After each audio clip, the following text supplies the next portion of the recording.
sound of a dog barking. North Korea ridicules Trump threat. North Korea's foreign minister, Rhode Island Young-ho, has issued a withering riposte to Donald Trump, likening his threat to destroy the regime to the sound of a dog barking, adding that he felt sorry for the U.S. president's advisors. In his first speech to the UN General Assembly, Trump said on Tuesday the U.S. would be forced to totally destroy North Korea if Washington was forced to defend itself or its allies against the country's missiles. Referring to the North Korean leader, Kim Jong-un, by a nickname he gave him in a tweet last weekend, Trump said to the visible dismay of some in the hall, "Rocket Man is on a suicide mission for himself and his regime." Speaking to reporters outside his hotel after arriving in New York on Wednesday, Rhode Island cited a Korean proverb when asked to respond to Trump's vow to destroy his country. "There is a saying that the marching goes on even when dogs bark," Rhode Island said, according to South Korea's Yonhap news agency. "If he was thinking he could scare us with the sound of a dog barking, that's really a dog dream," he added. In Korean, a dog dream is one that makes little sense. Asked what he thought of Trump's description of Kim as Rocket Man, Rhode Island replied, "I feel sorry for his aides."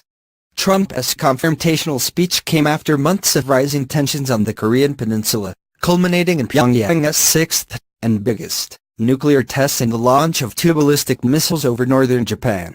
As the U.S. and North Korea traded verbal barbs, Washington's allies in the region risked angering China by dismissing the prospect of dialogue with the regime. Japan's Prime Minister, Shinzo Abe, told the UN General Assembly that previous talks had come to nothing and called for a global blockade that would deny North Korea access to goods, funds, people and technology for its missile and nuclear programs. Repeating his support for Washington's position that all options, including military action, remained on the table, Abe said pressure in the form of sanctions was preferable to negotiation. "We must make North Korea abandon all nuclear and ballistic missile programs in a complete, verifiable and irreversible manner. What is needed to do is not dialogue, but pressure," said Abe, who devoted his entire speech to North Korea.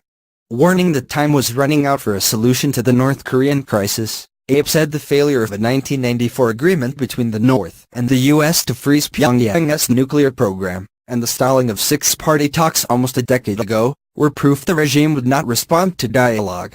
North Korea had no intention whatsoever of abandoning its nuclear or missile development, he said.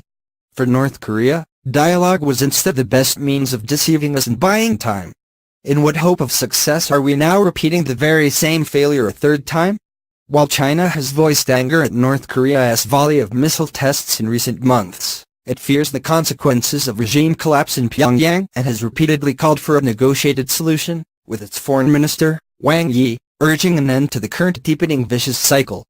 But even South Korea's liberal president, Moon Jae-in, appears to have abandoned, for now, the idea of engaging his country's neighbor after its nuclear test earlier this month. Moon's office said he welcomed Trump's firm speech to the UN. It clearly showed how seriously the United States government views North Korea's nuclear program as the president spent an unusual amount of time discussing the issue, the presidential Blue House said in a statement. Trump's speech reaffirmed that North Korea should be made